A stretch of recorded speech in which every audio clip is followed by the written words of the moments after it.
بسم اللہ الرحمن الرحیم۔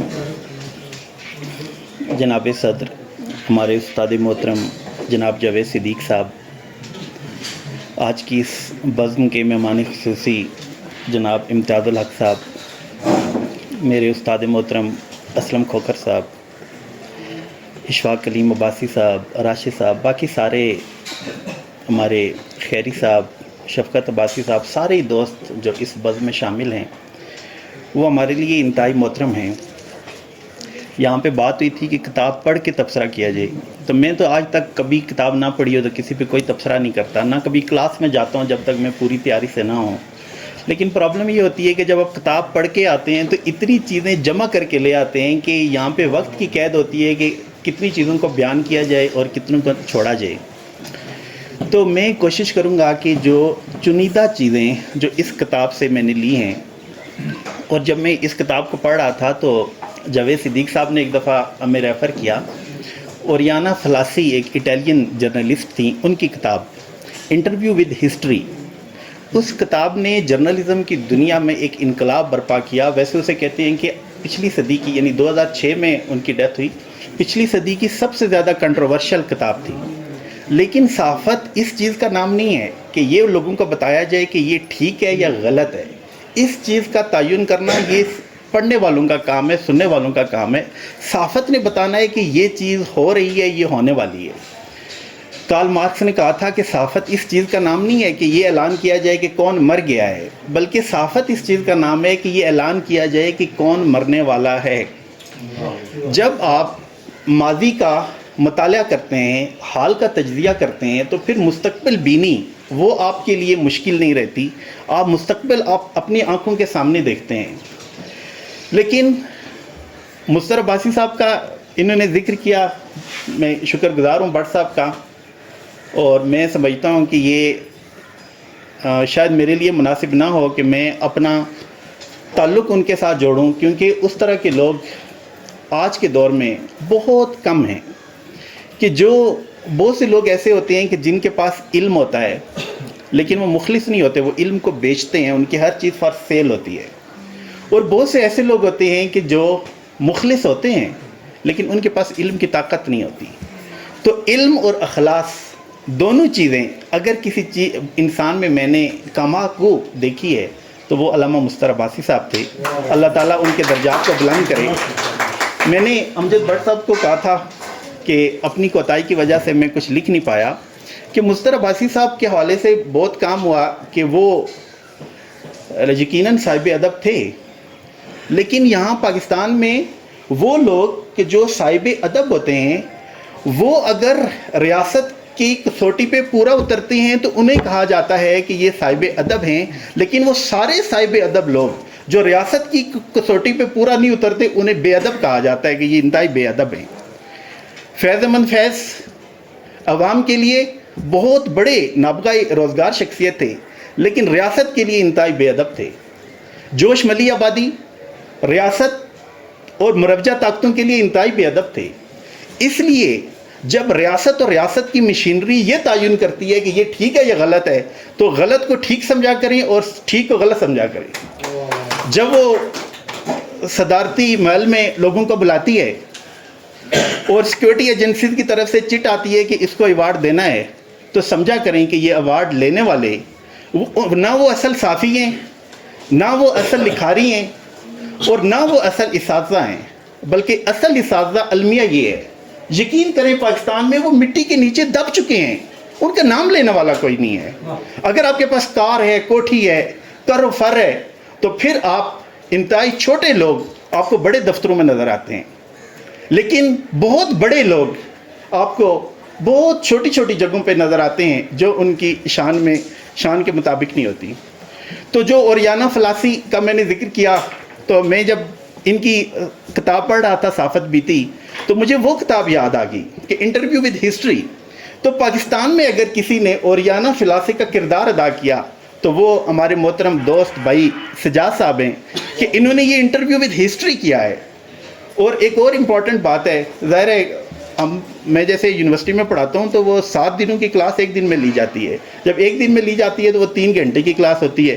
تو 3 گھنٹے کی کلاس کا جو ابتدائیہ ہوتا ہے وہ 1 گھنٹے کا تو ابتدائیہ ہوتا ہے.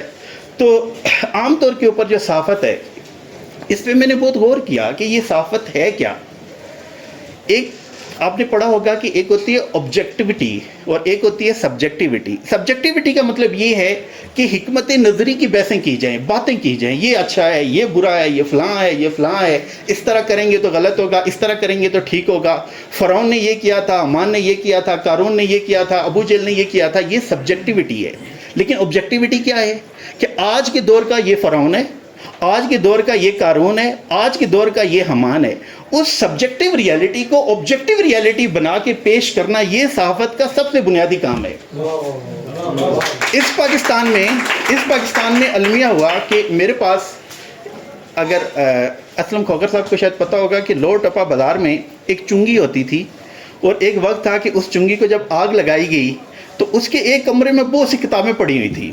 وہ کتابیں کسی نے روڈ کے اوپر پھینکی ادھر ادھر, اور ہم جب اسکول سے نیچے لوور ٹپا میں آتے تھے تو ادھر گھستے تھے کہ یہ کتاب کوئی ایسی کتاب جو جلی نہ ہو تو ہم اٹھا کے لے جائیں. ایک بڑی ضخیم کتاب تھی, وہ میں اٹھا کے اپنے گھر لے گیا, ابھی بھی میرے پاس موجود ہے. وہ میاں افتخار الدین صاحب, ان کی سپیچز تھیں اور ان کے آرٹیکلز تھے. اس پاکستان میں جب یہ پاکستان بن گیا تو جن طاقتوں نے یہ بنایا تھا, جو اس کو جس سمت میں لے کے جانا چاہتی تھیں, اور آج 2025 میں انہوں نے جہاں پہ پاکستان کو لا کھڑا کیا ہے, اس وقت ایسے لوگ موجود تھے کہ جو جس طرف یہ گنگا بہہ رہی تھی اس کے مخالف سمت میں کھڑے تھے.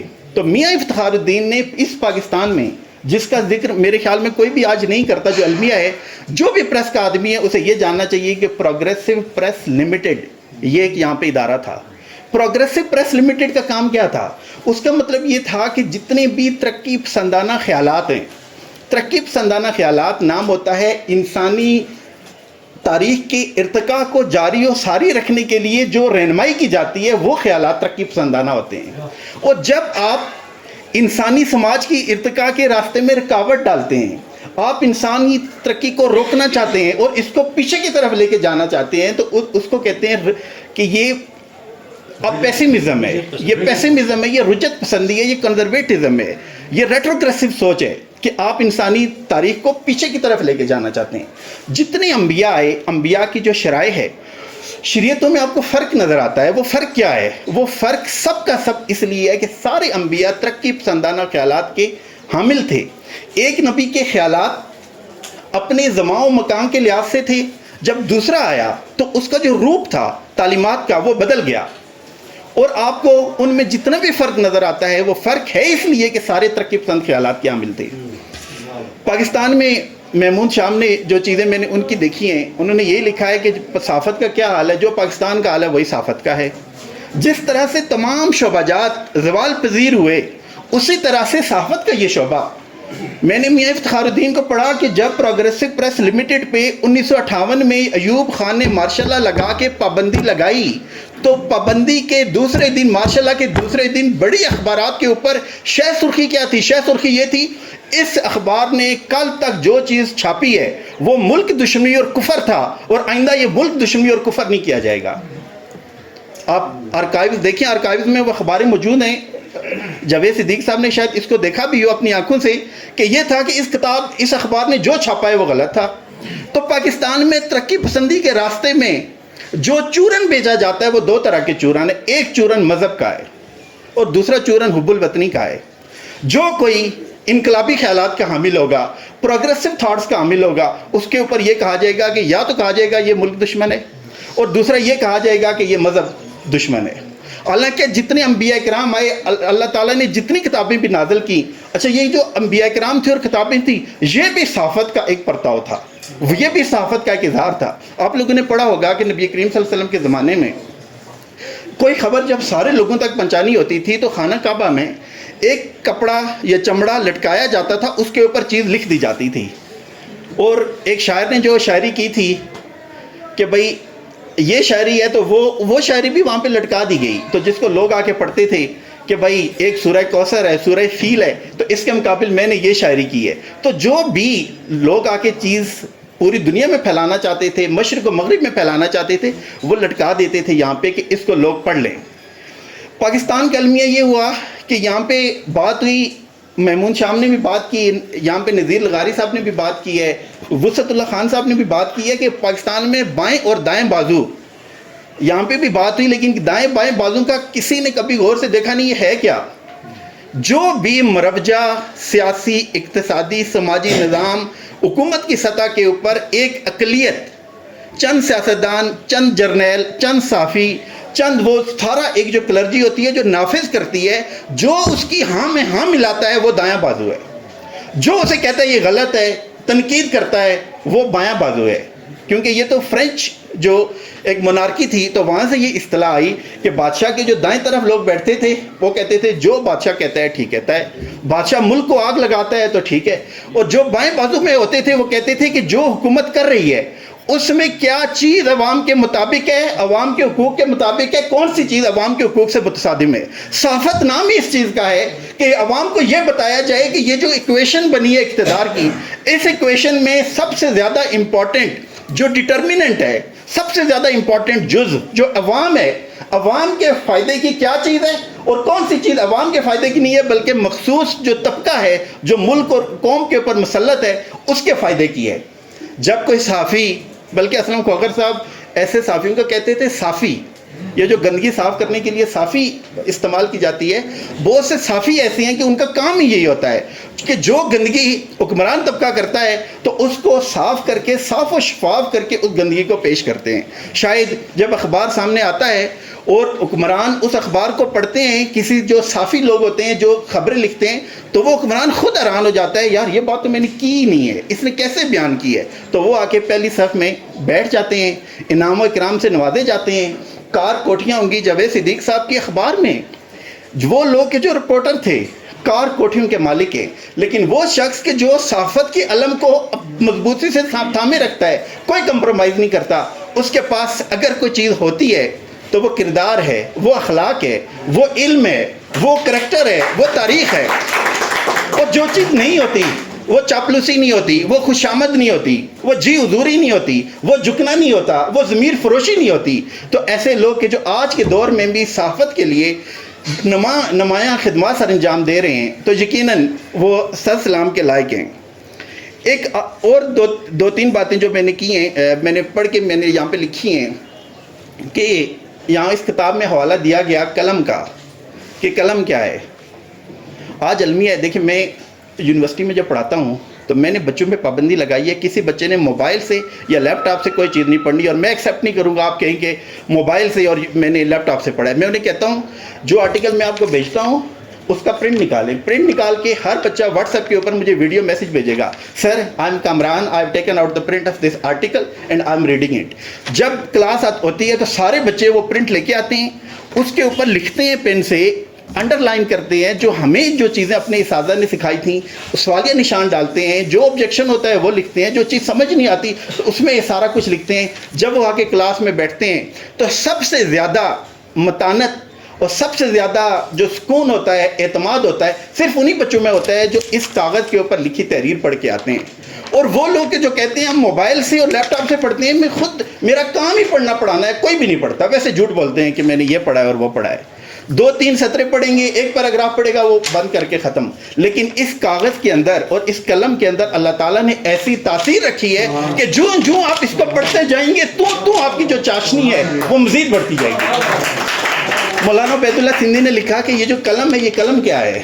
انہوں نے کہا کہ قرآن پاک نے اللہ تعالیٰ نے جو قلم کی قسم اٹھائی ہے، یہ قلم انسانی تاریخ کا نام ہے، کہ اللہ تعالیٰ جب بھی بات کرتا ہے تو اپنی بات کی حقانیت کے لیے جو مثال دیتا ہے وہ ہمیشہ تاریخ ہی دیتا ہے، کہ دیکھو تاریخ میں ظالم ختم ہوئے، دیکھو جابر ختم ہوئے، دیکھو وہ لوگ جو عوام کے اوپر ظلم ڈھاتے تھے اور سارے لوگ جو اس ظلم کے کاسالیس تھے وہ ختم ہوئے، آج اس کا نام لینے والا بھی نہیں ہے۔ لیکن صدیاں بیت گئی ہیں، موسیٰ علیہ السلام کا نام زندہ ہے، عیسیٰ علیہ السلام کا نام زندہ ہے، حضرت محمد مصطفیٰ صلی اللہ علیہ وسلم کا نام زندہ ہے، وہ سارے لوگ زندہ ہوتے ہیں۔ آپ نے دیکھا ہوگا کارل مارکس کو، یہاں پہ ہمارے بھائی نے کہا کہ انہوں نے شاید اپنی جیب کو کاٹ کے اور اپنے پیٹ کو کاٹ کے تو اس کتاب کو چھاپا ہے۔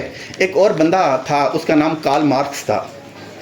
آدھی سے زیادہ دنیا میں انقلابات برپا کرنے میں اس کی فلسفی، اس کے سوچ اور اس کے علم نے کردار ادا کیا. وہ کیا تھا؟ وہ ایک صحافی تھا.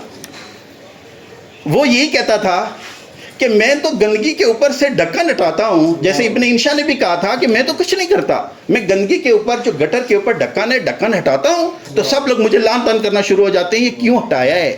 تو صحافی کا کام بھی یہ ہوتا ہے کہ جو نجس کو اور گندگی کے اوپر بہت پاک صاف اور اچھے لبادے اڑائے جاتے ہیں اس کے اوپر پردہ ڈالا جاتا ہے، صحافی کا کام بھی اس پردے کو کاٹنا ہے، اس پردے کو تار تار کرنا ہے تاکہ صرف عوام کو پتہ چلے جو ہو رہا ہے وہ کیا ہو رہا ہے، ہم صحیح سمت میں جا رہے ہیں یا غلط میں جا رہے ہیں. ہمیشہ جو حکمران ہوتا ہے وہ حقائق کو مینیپولیٹ کرتا ہے.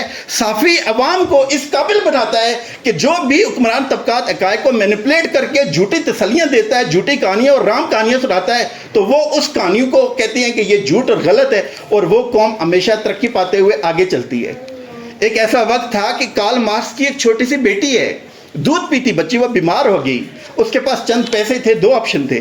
ایک یہ کہ اس آرٹیکل کو میں نے اخباروں میں چھاپنا ہے، دوسرا ان پیسوں سے اس بچی کی دوائی دینی ہے. لیکن صحافی وہ ہوتا ہے جس کی سوچ اس قدر بلند ہوتی ہے کہ اپنی ذات سے ہمیشہ اوپر اٹھا ہوا ہوتا ہے. جو شخص اپنی ذات سے اوپر نہیں اٹھ سکتا وہ صحافی بن ہی نہیں سکتا. اس کا کام ہے کہ وہ اور کوئی کام کرے، کوئی تھڑا لگا دے، کاروبار کرے، پیسے بنائے.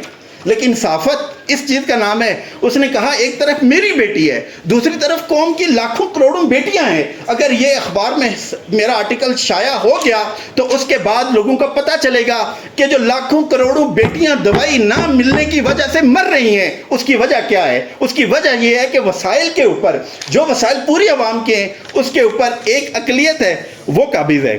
آخری بات میں یہ کرنا چاہوں گا، اس کتاب کو میں پڑھ رہا تھا تو پھر وہ جو بات میں نے ایک دفعہ اشفاق بھائی کے لیے کہی تھی کہ میں نے اپنی ایک یونیورسٹی بھی بنائی ہے گجر خان میں. تو جو میں نے اس وقت کہا تھا کہ کاش میں کسی یونیورسٹی کا مالک ہوتا تو میں اشفاق صاحب کو، انہوں نے اپنی کتاب کا ایک دیباچہ لکھا تھا تو ان کو پی ایچ ڈی کی ڈگری دیتا. تو میں کہتا ہوں کہ آج میرے پاس اختیار ہو تو ان کو میں ڈاکٹریٹ کی ڈگری دوں کہ انہوں نے جو سوال کیے ہیں. دیکھیں آج تک آپ لوگ سب صاحب علم ہیں، جتنا علم بھی ہے وہ سارا علم سوال میں ہوتا ہے، جواب میں تو کوئی علم نہیں ہوتا. سب جو علم ہے وہ سوال میں ہے. تو جو اس کتاب کی خوبصورتی ہے، اس خوبصورتی سے انہوں نے جو آبجیکٹیو ریالٹیز ہیں، دیکھیں کوئی بھی بڑا انسان ہے، ایک طرف میرے جیسے بندے کو آپ بھیج دیں کہ اس کا انٹرویو لیں، دوسری طرف سجاد صاحب جیسے بندے کو آپ کہیں کہ اس کا انٹرویو لیں، بندہ وہی ہے. دو انٹرویوز آپ کے سامنے ہوں گے تو زمین آسمان کا فرق ہوگا. جس طرح سے انہوں نے انٹرویو کیا، جو سوال کیے وہ سوال وہی تھے. ذات کو سماج کے ساتھ کیسے ملایا جائے، سماج کو عوام کے ساتھ کیسے ملایا جائے، عوام کو عوام کے ساتھ کیسے ملایا جائے. اور ایک اور خوبی ہوتی ہے صحافیوں کی، یہاں پہ بات چل رہی تھی، وہ خوبی یہ ہے کہ جب کوئی بندہ صحافی ہوتا ہے، اصل میں جاوید صدیق کی طرح کا صحافی، تو وہ صحافی اپنی ذات سے اوپر اٹھ جاتا ہے، اپنے خاندان سے اوپر اٹھ جاتا ہے، اپنے علاقے، اپنے ملک اور قوم سے اوپر اٹھ کے کہاں جاتا ہے، اس کے اندر اتنی وسعت قلبی اور وسعت نظری پیدا ہو جاتی ہے کہ پوری انسانیت کی فلاح و بہبود اور خیرخواہی اس کے اندر سما جاتی ہے. تو اس بندے کو کہتے ہیں کہ یہ بندہ صحافی ہے. ٹھیک ہے، تو یہ انہوں نے بہت اچھی طرح بیان کیا کہ جو آبجیکٹیو ریالٹیز سوسائٹی کے اندر تھیں وہ کیا ہیں. میڈیا ہاؤسز، آخری بات کر کے آپ سے اجازت چاہوں گا. وہی میں کہہ رہا تھا کہ جب پڑھ کے آئیں تو یہ پرابلم ہوتا ہے کہ بہت لکھا ہوتا ہے. آخری بات کر کے اجازت چاہوں گا، وہ یہ ہے کہ پاکستان میں صحافت کے ساتھ یہ ہوا کہ پہلے وہ صحافت تھی جس کا ہمارے دوستوں نے بات کی کہ جب جہاں پہ جوش ملی آبادی، فیض احمد فیض، ٹھیک ہے، حبیب جالب کی طرح کے لوگ، ان کا صحافت کے ساتھ تعلق تھا. میاں افتخار الدین کی طرح کے لوگ جو پروگریسو پریس لمیٹڈ کے مالک تھے، ان کے ساتھ تعلق تھا. تو وہ لوگ ایسے تھے کہ جو صحیح سمجھتے تھے وہ بیان کرتے تھے، اور ان کو کوئی بیان کرنے والے کی طرف سے کوئی اضافی معاوضہ نہیں دیا جاتا تھا. صرف یہ ہے کہ پروگرام ہوا اور ان کو شیلڈ وغیرہ دے دی، شاباش کہہ دیا. لیکن آج یہ ہوا، محمود شام کی بات میں دہراؤں گا، کہ جو پاکستان کا حال ہوا کہ ہر چیز کارپوریٹ بن گئی، تعلیم کارپوریٹ بن گئی، جو عدالتیں تھیں وہ کارپوریٹ کلچر کا حصہ بن گئے. جو پیسے دیتا ہے، پہلے لوگ کہتے تھے کہ آپ کے پاس پیسے ہیں تو وکیل کر لیں، تو آپ کہتے ہیں وکیل کرنے کی کیا ضرورت ہے، جج ہی کر لیتے ہیں. ٹھیک ہے نا، یہ المیہ ہے. وہی صحافت کے ساتھ ہوا کہ چند لوگ جو میڈیا ہاؤسز کے مالکان ہیں، آپ مجھے بتائیں ایک ایمانداری سے کہ جو میڈیا ہاؤسز کے مالکان ہیں وہ اس صحافت کو کوئی پیشہ ورانہ ذمہ داری سمجھتے ہیں یا کاروبار سمجھتے ہیں؟ وہ سمجھتے ہیں کاروبار. جس کے کمرشل ایڈ زیادہ چلتے ہیں وہ اس کے مطیع و فرما بردار ہوتے ہیں, اس کے خلاف ایک جملہ بھی نہیں کہتے.